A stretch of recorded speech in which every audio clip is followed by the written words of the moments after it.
আমার নাম সুজয়, বাড়ি বাঁকুড়া, বয়স ২৬। আমি সবে একটা চাকরি পেয়েছি। বাড়িতে আমি এক ছেলে। মা ও বাবাকে নিয়ে আমাদের ছোট সংসার ভালোই কাটছিল। আমার খুব বয়স্কা মহিলাদের সাথে বন্ধুত্ব করতে ভালো লাগে, যে কারণে বয়স্কা মহিলারা আমার সাথে বন্ধুত্ব করলে সহজে ভুলতে পারত না। আমি আজ বয়স্কা মহিলাদের নিয়ে অনেকগুলো ঘটনা বলবো। এসব ঘটনার মধ্যে প্রথম যার সম্বন্ধে বলছি সে হল জয়ন্তী কাকী, যার সাথে সবাই বন্ধুত্ব করতে চায়। জয়ন্তী কাকী দেখতে খুবই সুন্দরী। সে সবসময় শুধু শাড়ি পরে থাকত। জয়ন্তী কাকিরা কাপালি ছিল, সেই জন্যে ওরা কাপড় কম পরত। জঙ্গলে পাতা কুড়াতে গেলে অনেকেই পরিবেক্ষণ করত তার কাজের। জয়ন্তী কাকির সাথে অনেক ইয়াং ছেলের বন্ধুত্ব ছিল। অনেক সময় তারা গল্প করার জন্য কাকিকে ডেকে নিয়ে যেত, কেননা কাকির চেয়ে ভালো গল্প কেউ করতে পারে না। সবাই একরকম পাগল প্রায় কাকির সাথে গল্প করার জন্য। আমি অনেকবার ক্রিকেট খেলার মাঝে জল খাবার বাহানায় কাকিদের বাড়িতে জল খেতে গিয়ে কাকিকে দেখে আসতাম। কাপড় কাচার সময়, বাসন মাজার সময়, উঠোন ঝাড়ু দেওয়ার সময় সহ অনেক কাজের মাঝে কাকিকে সাহায্য করতাম। এতে আমারও বেশ সুবিধা হতো, অনেক কিছু দেখার সৌভাগ্য হতো। বন্ধুরা, তোমরা নিশ্চয়ই বুঝতে পেরেছ আমি কিসের কথা বলছি। তাদের বাড়ির অবস্থা ভালো ছিল না। স্বামী ও তার এক ছেলের নিয়েছিল সংসার। পাটকাঠি আর ছনের বেড়ার বাড়ি ছিল কাকিদের। গ্রামের দিকে বাড়ি, সেই জন্যে সকালের দিকে উঠে ওনার স্বামী কাজে যেত, আর ছেলে পড়াশোনা করত শহরে। ছেলে আসতো না বাড়িতে। ওনার স্বামী কোনো কোনো দিন আসতো, আবার 4 ও 5 দিন আসতো না। কাজের চাপ থাকলে থেকে যেত শহরে। যেহেতু ওনারা ছিল কাপালি, সেই জন্যে গরমকালে সন্ধেবেলায় কাঠ ভাঙতে যেতে হতো, আর সেই কাঠ দিয়ে রাতের রান্না করতে হতো। আমাদের একটা বাগান ছিল, সেই বাগানে প্রচুর শুকনো কাঠ ছিল। আমাদের জমি অনেক বড় জায়গা নিয়ে। হঠাৎ একদিন আমার মা ও বাবা আমাদের গুরুদেবীর আশ্রমে গেল, আর যাবার আগে মা বলে গেল, বাগানে কেউ কাঠ ভাঙতে এলে ধুয়ে বেঁধে রাখবি। আমিও সেই মতো বাগানের দিকে লক্ষ্য রেখেছিলাম। খুব গরম পড়ায় আমি সন্ধে হবার আগে স্নান করতে বাথরুমে ঢুকেছি। হঠাৎ শুনতে পাই কাঠ কাটার শব্দ। দরজা খুলে তাকিয়ে কাউকে দেখতে পাচ্ছিলাম না, সেই জন্যে বাগানের দিকে এগিয়ে চললাম। গুটি গুটি পায়ে একটা নারিকেল পাতার ওই পাশে অল্প আলোতে দেখতে পাচ্ছি একজন মানুষ ঘামে ভিজে অবস্থায় দাঁড়িয়ে কাঠ কাটছি। আচমকা তাকে ধরে ফেলি। আমি বলি, আজ ধরেছি, ছাড়ব না, কাঠচোর কোথাকার। আমাকে বলি, ছাড়, আমি জয়ন্তী, তোদের পাড়ার কাকিমা, ছাড় আমাকে। আমি ছেড়ে দিলে সে হাফ ছেড়ে বাঁচল, আমার দিকে ফিরল। আমি বললাম, কাকি, তুমি এই অন্ধকারে জঙ্গলে কাঠ কাটছো কেন? উত্তরে আমাকে বলি, আমাদের পুজোর জন্য কাটছি, নিয়মে আছে সেই জন্যে। আমি বললাম, একবার বলতে পারতে, বাড়ি এসে তোমায় কি বারণ করতাম? আমি একা বাড়িতে, মা ও বাবা গুরুদেবীর আশ্রমে গেছে। তোমারও বাড়িতে কেউ নেই। তুমি আমার বাড়িতে যদি থেকে তোমার পুজো করো, তাহলে আমার হাত পুড়িয়ে রান্না করতে হবে না। প্লিজ কাকি, থাকো না আমার সাথে। তোমার পুজোর সব ব্যবস্থা আমি করে দেব, আর তোমার গল্প করতে পারবো। তারপর আমাদের বাড়িতে আসলো। স্নান সেরে কাকি পুজো দিচ্ছে ও রান্না করছে। আমি দাঁড়িয়ে দাঁড়িয়ে কাকির পুজো দেয়া ও রান্না করা দেখছি। অনেক ভালো লাগছিল আমার। রান্না করায় সাহায্য করার নাম করে কিছু কাজও করে ফেললাম। বন্ধুরা, ইউটিউবের করা নিয়মের কারণে এসব ঘটনা সরাসরি বলা যাচ্ছে না। তোমরা কমেন্টে দেওয়া লিঙ্ক থেকে আমার ওয়েবসাইট ভিজিট করো, সেখানে একদম খোলামেলা গল্প দেওয়া আছে। সময়টা বর্ষাকাল। আমি খেলতে গেছিলাম আমাদের পাশের খেলার মাঠে। তখন বিকাল 5টা বেজে গেছে। খুব ঝড় উঠেছে। সবার থেকে আমার বাড়ি দূরে, সেই জন্যে বৃষ্টি নেমে আসায় আমি জয়ন্তী কাকি বাড়ি গিয়ে উঠি। জয়ন্তী কাকি বাড়িতে একা ছিল, কেউ ছিল না। তার পরনে ছিল শাড়ি, একদম হালকা রঙের। কাকিরা কাপালি বংশীর হওয়ায় শাড়ি ছাড়া অন্য কিছু ব্যবহার করে না। আমি জয়ন্তী কাকির বারান্দায় গিয়ে উঠি।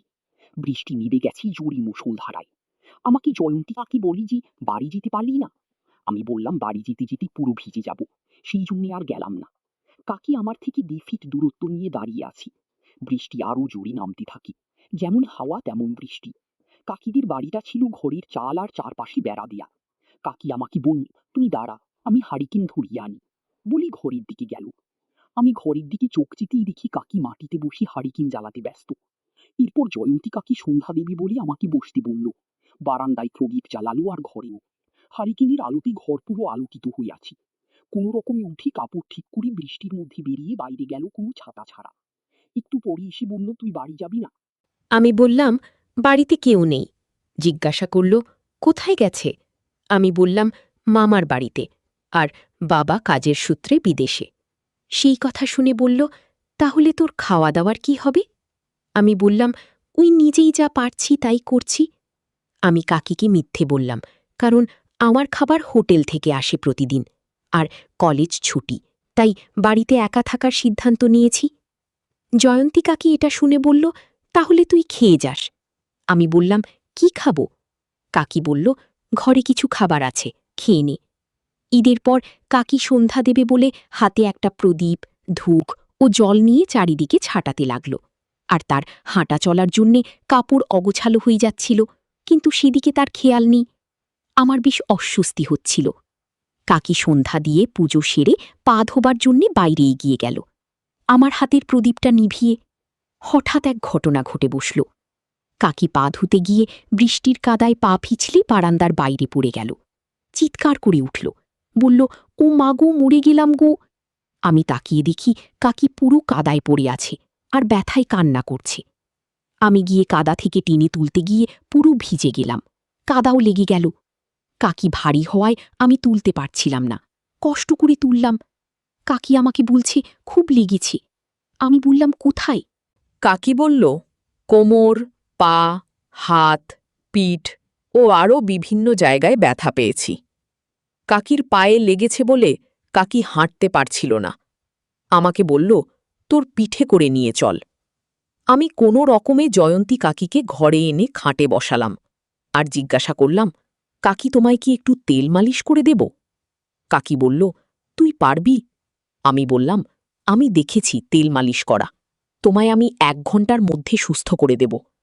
তো আমি কাকির কথা মতো তেল নিলাম ও হাঁড়িকেনে গরম করে প্রথমে কাকির পায়ে মালিশ করলাম। ধীরে ধীরে পায়ের ব্যথা একটু কমতে শুরু করেছে বলে কাকি ঘুমিয়ে পড়ল, আর আমিও সুযোগ বুঝে কাজ করে নিলাম। বন্ধুরা বন্ধুরা ইউটিউবের করা নিয়মের কারণে এসব ঘটনা সরাসরি বলা যাচ্ছে না। তোমরা কমেন্টে দেয়া লিঙ্ক থেকে আমার ওয়েবসাইট ভিজিট করো, সেখানে একদম খোলামেলা গল্প দেয়া আছে। পরের দিন ছিল দুর্গাপুজোর 1 মাস আগের বর্ষাকালের সময়। আমাদের গ্রামের প্রচুর পুকুর ছিল। কেউ মাছ চাষ করত, কেউ জল জমিয়ে রাখার জন্যে ছোট ছোট ডোবা কেটে রাখত জমিতে জল দেবার জন্যে। কিন্তু সেই পুকুরগুলোতে মাছও হতো প্রচুর, তবে ছোট ছোট মাছ হতো বলে অনেকেই ধরত না। আর বর্ষাকালের সময়ে অনেকেই সাপের ভয় যেত না। কিন্তু কাকি ছিল কাপালি, তাদের কাজ ছিল মাছ ধরি খাওয়া ও জঙ্গলের কাঠ কুড়ানো। তাদের কেউ মানা করত না। তারা গ্রামের ডোবার ধারে ফেলা মাছ কাদা ছিঁচে ধরতে যেত। এই রকমই একটি ঘটনা জয়ন্তী কাকির সাথে ঘটে। আমাদের গ্রামের বাইরে, মানে ধানক্ষেতের মাঠের মধ্যিখানে ডোবা কেটেছি। নতুন কাটা ডোবা, নতুন মাটি, তারপরে বৃষ্টি অনবরত পড়ছে। ওই ডোবার আশেপাশে কেউ ভয় যাচ্ছে না, কারণ একবার পিছলে পড়লে আর তোলার কোনো লোক পাওয়া যাবে না। একদিন সকাল থেকে বৃষ্টি পড়ছে। আমার বাড়ি গ্রামের শেষ প্রান্তে। আমার বাড়ির আশেপাশে কোনো লোকজনের বাড়ি নেই। আমি রোজকার মতো বিকেলে মাঠের জল দেখতে যাই। ধান গাছের জমি ডুবে গেছে কিনা সেটা চেক করতে যাই। পরনে একটা হাফ প্যান্ট ও গেঞ্জি, মাথায় ছাতা। আকাশে মেঘের কারণে বিকালবেলা অন্ধকার অন্ধকার হয়ে গেছে। আমার বাড়ি থেকে 2 কিলোমিটার আমাদের জমি।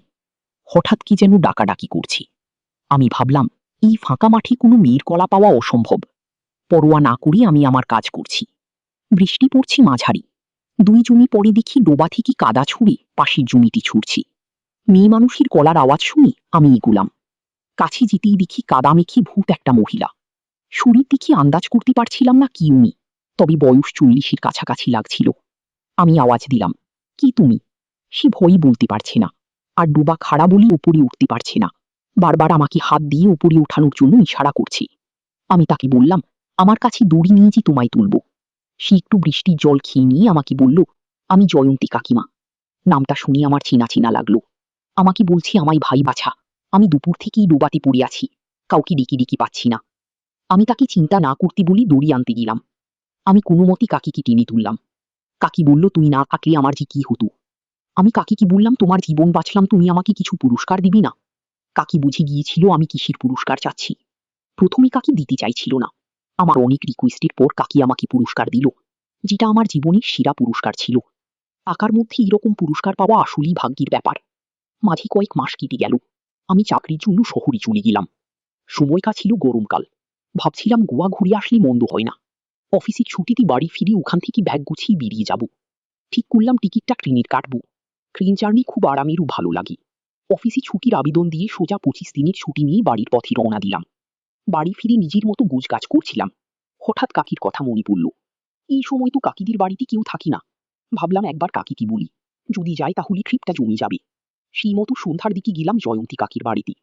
দেখি আমার জয়ন্তী কাকি ছোট একটা কাপড় পরে সন্ধ্যায় মগ্ন রয়েছে। আমি বললাম, অফিসের কাজের জন্য বাড়িতে আসার সময় পাই না, সেই জন্য এত দেরি হলো। আমি কাকিকে বললাম, দিন যত যাচ্ছে তুমি তত সুন্দর হয়ে উঠছ। কাকি বলল, তুই আর বাহানা খুঁজার মতো কথা বলিস না। অনেকদিন পর কাকির সাথে কথা হচ্ছে। শেষবার ধান খেতে পুরস্কার নেওয়ার সময় হয়েছিল, আর ভাবছি আবার পুরস্কার নিব। যেমন কথা তেমন কাজ। বন্ধুরা, ইউটিউবের করা নিয়মের কারণে এসব ঘটনা সরাসরি বলা যাচ্ছে না। তোমরা কমেন্টে দেয়া লিঙ্ক থেকে আমার ওয়েবসাইট ভিজিট করো, সেখানে একদম খোলামেলা গল্প দেয়া আছে। কাকি আর আমি দুইজনে ট্রেন ধরার আগের দিন রাতে শহরে হোটেলে উঠলাম। সেদিন পাশের মার্কেট থেকে কাকিকে কিছু ছোট পোশাক কিনে দিলাম, যাতে বিচে গিয়ে পড়তে পারে। পরের দিন রওনা দিলাম। ট্রেনে জার্নি করে যাচ্ছি বলে আমি আর কাকি ট্রেনের মধ্যেও কিছু পড়েছিলাম। তারপর ঘুরতে যাওয়ার 7 দিনের ট্রিপে দুবেলা করে অনেক আনন্দ করেছি।